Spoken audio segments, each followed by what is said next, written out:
자, 이번 주도 잘 쉬었습니까? 이번 수업 시간은 로마의 제정에 대해서 수업을 진행하도록 하겠습니다. 로마 공화정, 어땠습니까? 로마가 좀 더 이제 발전되어 가는 과정을 봤죠, 그죠? 그런데 로마 제정은 어떨까 싶습니다. 이 로마 제정 같은 경우는 로마가 어떻게 이제 몰락해 가느냐, 그리고 나라의 이제 발전과 나라의 쇠퇴는 어떻게 보면 한 끗 차이다 라는 거를 우리 학생들이 알아두었으면 참 좋겠습니다. 달은 차면 기웁니다. 그죠?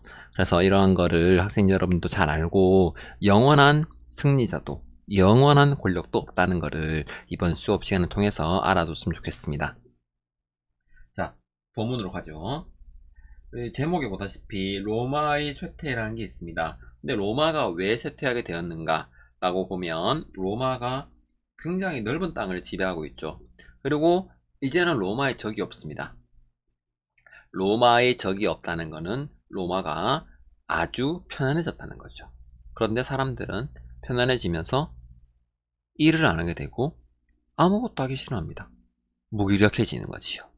이런 무기력해지게 되면서 사람들은 원래 해야 되는 의무까지도 안 하게 됩니다. 그게 바로 군대인 거죠. 군대에 가지 않고 그러면서 이제 이런 이제 로마가 약해지는 거를 딱 보니까 그러면 로마 이제 한번 해볼 만하다 라고 이제 외부에서 평가를 하게 되는 거지요. 그러면서 게르만족이라든가 사사왕조 페르시아라든가 여러 나라 또는 여러 민족들이 로마를 침입하게 되는 거지요. 사람들은 이미 군대 가기 싫어합니다. 그러면서 이제 군대 국방력은 약해지게 되고, 그런데 이제 일부 사람들은 군대가 필요하다는 걸 알고 그 자기만의 군대를 조직하게 되는 거지요. 이거를 사병이라고 하는데, 이런 자기만의 군대를 만들게 되면서 그 군대가 정치에도 개입을 하게 되는 거지요. 공화정 말기에 보면 카이사르 혹시 기억납니까? 자신의 군대를 바탕으로 해서 독재를 꿈꾸었다고 선생님이 설명했지 않습니까? 그래서 이런 군대의 정치 개입도 있었다라는 게 좀 더 나라 말기의 상황이라고 보면 되겠습니다. 당연하게도 전쟁이 있게 되죠. 전쟁이 증가하게 되면서 이거는 전쟁 증가로 우리가 평가할 수 있겠습니다. 전쟁이 증가하게 되면서 세금 부담도 커져서 도시의 상공은 침체되었다. 그리고 농민의 생활도 어려워졌다. 그러면 사람들은 어디로 가겠습니까? 맞습니다. 바로 도시에서 농촌으로 이동하게 되는 거죠. 이제 나는 상업 싫어요. 그냥 집에 전원생활 하면서 잘 평화롭게 지내겠습니다. 사람들은 농촌으로 이동을 하게 되는 거지요. 자, 그런데 당연하게 또 이제 그러면 어떻게 하면 안 되니까 이제 로마의 황제 같은 경우는 이런 이제 상황을 해결하려고 노력을 해봅니다. 그래서 이렇게 상황을 모면하려고 하는 사람이 여러 사람이 나오는데 그 중에 우리가 알아봐야 하는 사람은 바로 콘스탄티누스입니다.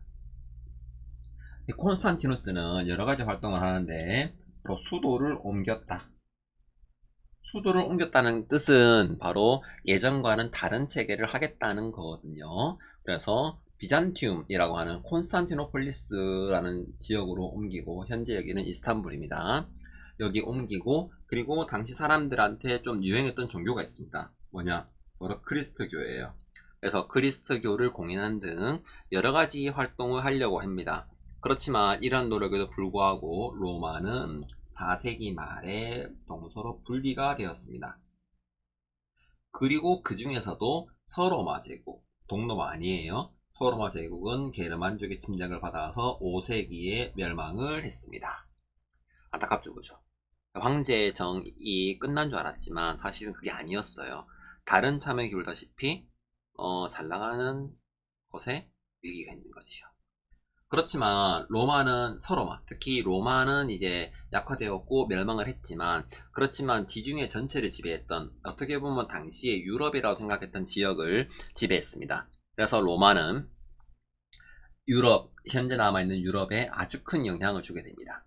특히 제국의 통치를 하려고 했으니까 당연하게도 실용적인 문화가 발달했다. 요거는 포인트라 두시면 좋아요. 실용적인 문화. 특히 뭐냐? 바로 건축과 법률이에요. 건축과 법률. 그래서 이런 게 있었다는 겁니다. 이런 건축과 법률인데 실용적인 문화가 뭐가 있느냐? 바로 건축물이에요. 콜로세움, 경기장이죠.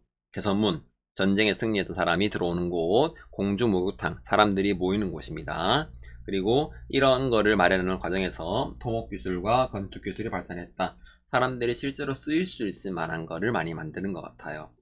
그리고 법률인데요. 법률은 초기에는 시민법이었던 12표법이 있었습니다. 그리고 이게 제국이 확대가 되면서 만민법으로 확대가 되었다고 해요. 이 만민법 같은 경우는 정리가 되는데요. 어느 황제냐? 동로마 제국의 황제였던 유스티니아누스 법전으로 집대성이 되어서 현재 유럽 법전의 토대가 되기도 했다고 평가를 받고 있습니다. 그래서 밑에 보면 시민법에서 만민법으로 발전하게 되었다. 원래는 관습법이었는데 이제는 성문법이 되었다. 그래서 사람들이 이제 좀더 권리를 인정받게 되는 이제 체제로 나가게 되는 거지요.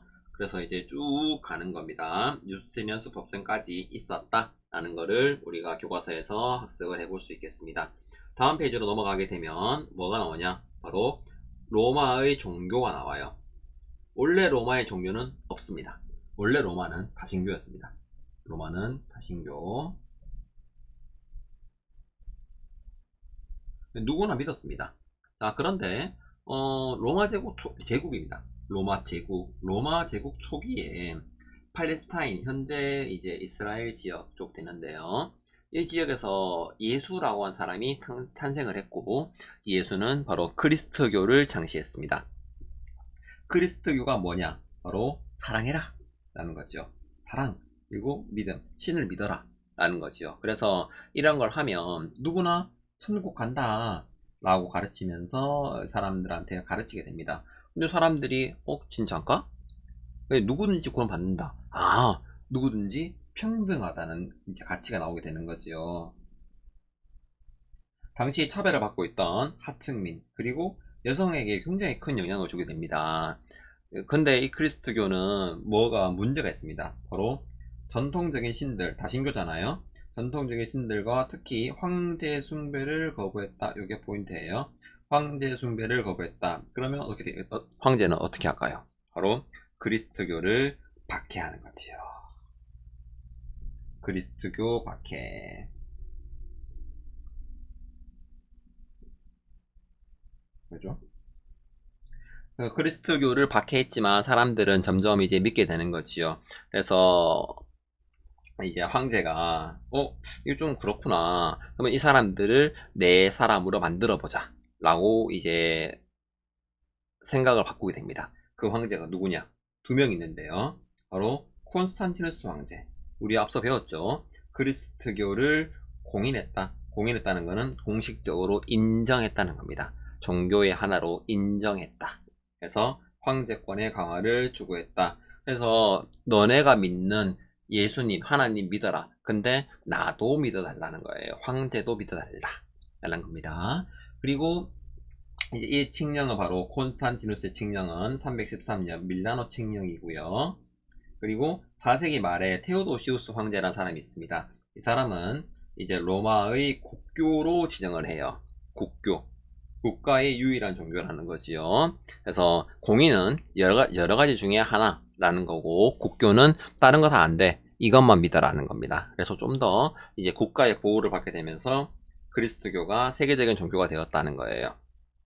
그럼 우리가 뭘 추리해 볼 수 있습니까? 로마 문화의 핵심은 뭡니까? 바로 실용적인 문화가 있죠. 실용적인 문화가 있고, 그리고 그리스도교가 나중에 영향을 주게 된다는 거죠. 이 두 가지의 포인트를 잘 잡고 이 두 가지가 어떻게 나중에 영향을 주게 되었는지 우리가 계속 수업을 해가면서 학습을 해 보겠습니다. 오늘 수업은 여기까지고 아마 문화 부분이 꽤 어려울 거예요. 그래서 이런 오른쪽에 있는 건축물이라든가 이런 것도 한번 참고 삼아 보고 오늘 배웠던 내용을 복습을 철저하게 해가면서 다음 수업을 대비해 봅시다. 오늘은 여기까지입니다. 오늘 고생 많았습니다. 다음 시간에 봅시다.